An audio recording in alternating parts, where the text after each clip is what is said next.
سعید میرشکر، شاعر خلقی تاجیکستان، دارنده جایزه دولتی تاجیکستان به نام ابو عبدالله رودکی، برنده جایزه دولتی اتحاد شوروی، خادم برجسته دولتی و جمعیتی، رئیس کمیته جمهوری همدلی با ممالک آسیا و افریقا، عضو پرزیدیوم کمیته شوروی همدلی با ممالک آسیا و افریقا، عضو به بدل ریاست اتفاق نویسندگان تاجیکستان. سعید میرشکر از آخر سالهای 30 عصر گذشته برای بچه‌ها شعر گفته است. داستان ما از پامیر آمدیم بهترین اثری برای بچگان آفریده اوست.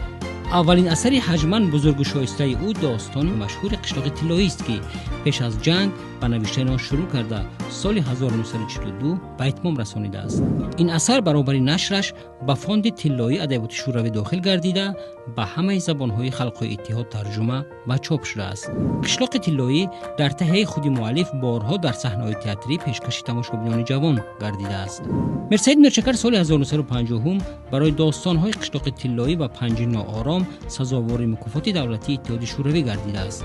سپس داستان‌های دیگری او دوگانه‌ها، دشت لبند، عشق دختری کوهسار، چشمان لنین، اوراق محبت، عصیان خیرات، زنده باد خنده و غیره دسترس و مقبول عموم گردیدند. سعید میرشکر همچنین مؤلف چندین قصه های بدیعی و فانتاستیکی، آثار سرشماری صحنوی و مقاله های پرابلموی میباشد که مقام او را در ادبیات معاصر تاجیک استوار و شهرتش را سزاوار گردانیدند.